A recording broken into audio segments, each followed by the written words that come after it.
non mo ne mai ka pani ka pipang met va ya robon sang khap ing tele ka mai kyang tung di hang kle ro rwe ka lai tip pian kana mong tanya de ga da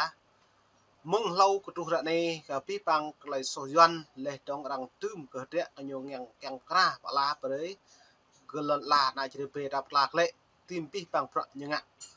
le tim pro ny bon hang klai tip kana mong tanya de ga da doนั้นเลยนั้นแบบว่าก็แบบเนี่ยมองในก็แกงหลังบางอันนี้เลยดุงรถเวนั่นแหละเลยเพี้ยนยนเปียลิชื่อเรียปูอย่าเพราะเลยเรียมงยนเปียเดียลินั่นdoนั้นไปแต่เท่าแบบว่าก็เลยในต้มกลม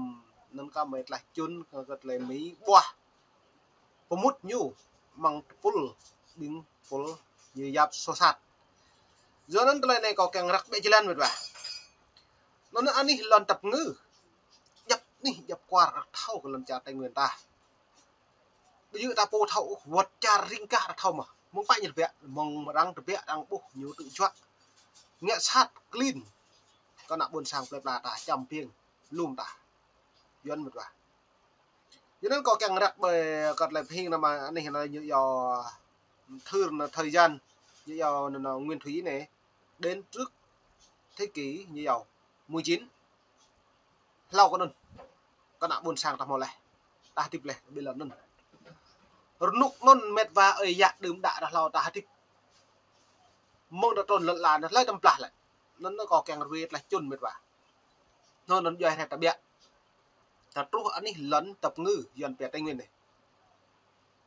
ta bảo là hàng bình mung bình lòm nông bình cru bình mìm nhá tầm là thì ta tay lên là lại nó sẽ đằng mượn sẽ đọt rồi mung cho crom sang lô cho bằng vàng bình lò răng bình mìm bình lút po le tôi pro chem prim dập nông nọ mừng lết lòn ta nào vật lết ta hội mạnh nó ấy dạ đừng đã là lau để nào mà ma nào lết lò đã dạ cái chú dạ cái cá dạ pui lết hiu năm đã dạ pui cái bông non mệt vả non ta mò lọ con ta thò dừa thế lết neo lết lò đừng đã là lau ta bông mò dừa thò pui cái dừa hoặc lề mà pui vào nó ấy dạ lúc ta lại ấy dạ lúc ta này nó như vào thời nguyên thúy này đấy đến trước thế kỷ 19 này lại vùng đất Tây Nguyên từ xưa vẫn là vùng đất tự trị nó đang thâu là đã là Tây Nguyên nó tự trị bằng lầu thì sao mà này bình doan nhờ bộ rễ cả ta tự trị hiếm phạm mệt vả nhiều lệ nhiều hàng ta lại nhiều kẻ kỳ được đâu ý lúc ấy dạ lại mệt vềความtuần đứng đã là lầu thì ấy dạ đó nó hiếm phạm nào ngã mà ta ngã mà bây giờ thằng mò bè đố bộ mò rạm sẽ đây ôm mệt vả duyệt lệ ta có prong có nòng ta lu lòm nòng ta có đồng duyệt đến ta ngã má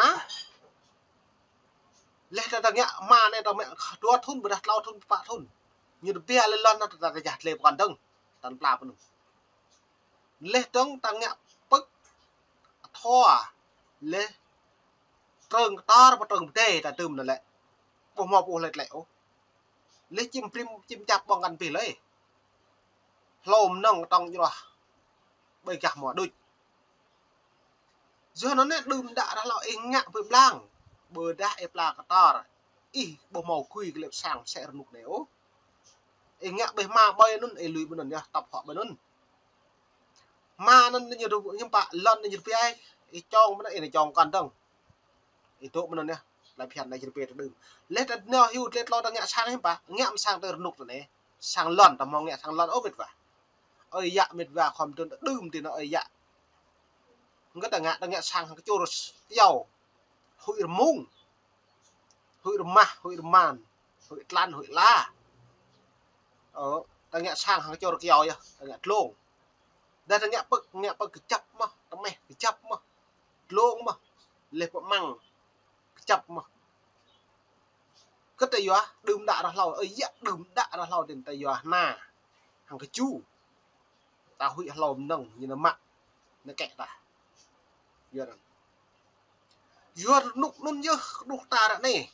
như giờ nó có mồi đặc này lại đang thâu tắm nước chỉ bộ phun bộ lợn Nó như lại vùng đất Tây Nguyên từ xưa vẫn là vùng đất tứ trị, địa bàn sinh sống của các bộ tộc thiểu số như dầu sắn đầu người. Nó lại pi bằng mong lao trong này đội dạ đang dạp chính sách cho có bốn nuôi một lần là này. Nó như là này chưa phát triển thành một quốc gia hoàn chính vì chỉ có những quốc gia mang tính chất sơ khai của người ED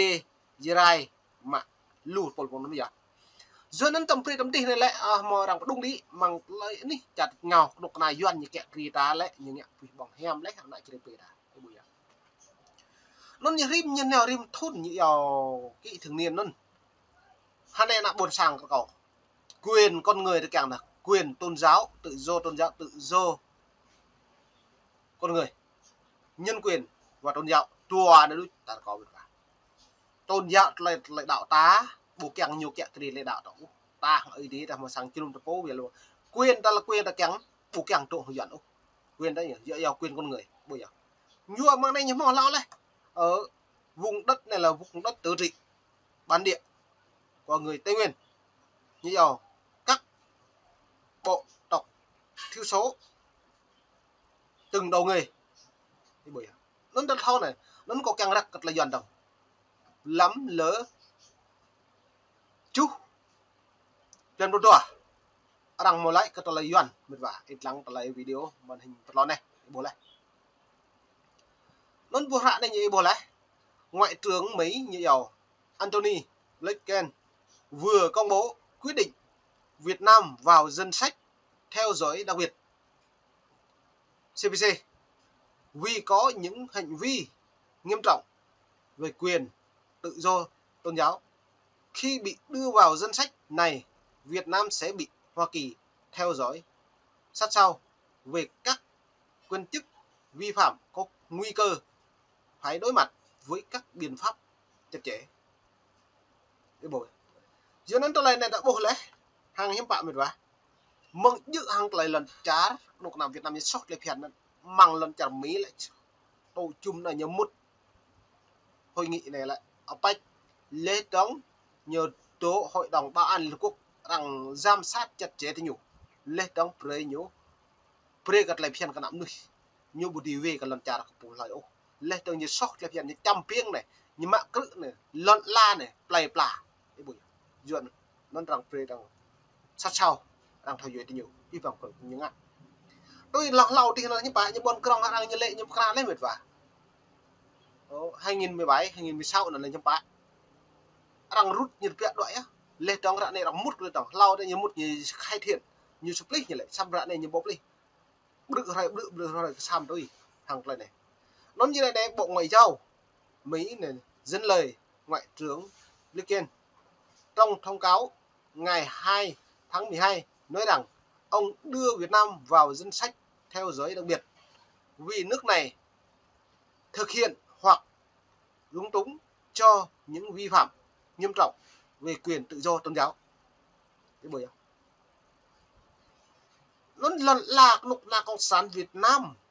bi bằng như thực hiện lung túng bù màu lại đạp ngách lên đồng ta hàng lại tiền mạng khắp cả buồn sang cả năm hiểu lại nó còn nhớ lợi dụng Mỹ này lợi dụng cả buồn sang cái nhập bố làm đo là nhập bố vật đạc cái nhập bố kỹ nhập bố lâm nhập bố cái gì nhập bố mà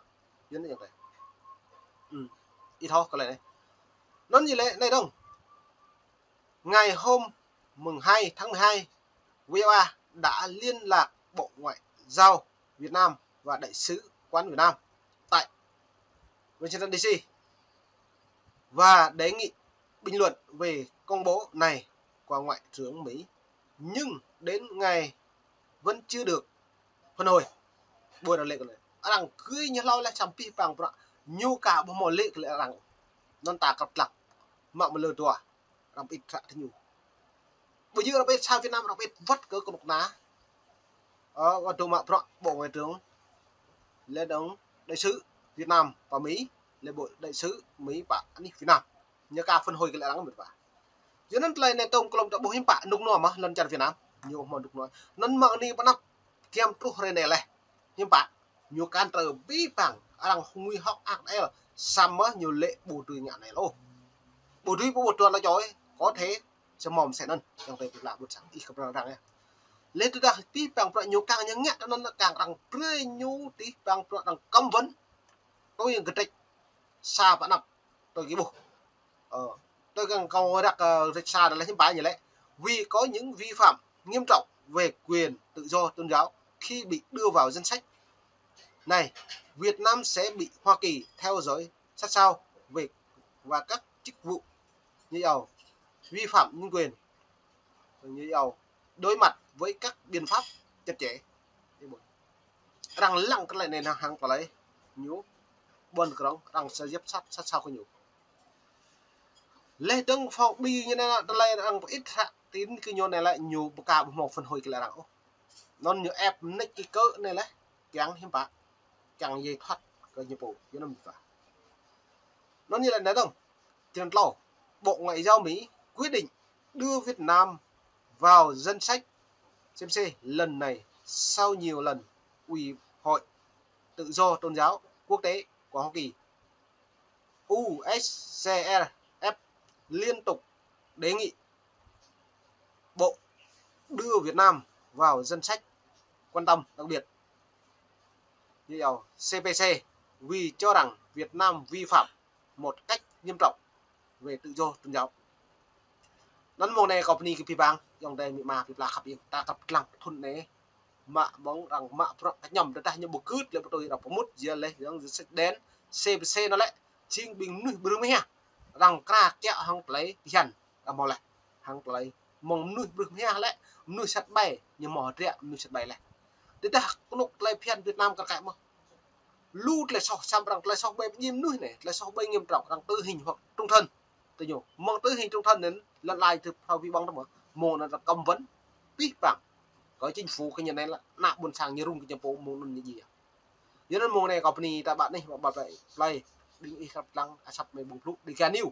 thư được ta ba đi bà qua yang tỷ buộc lại thao viên vì bằng yang đây buồn sang copy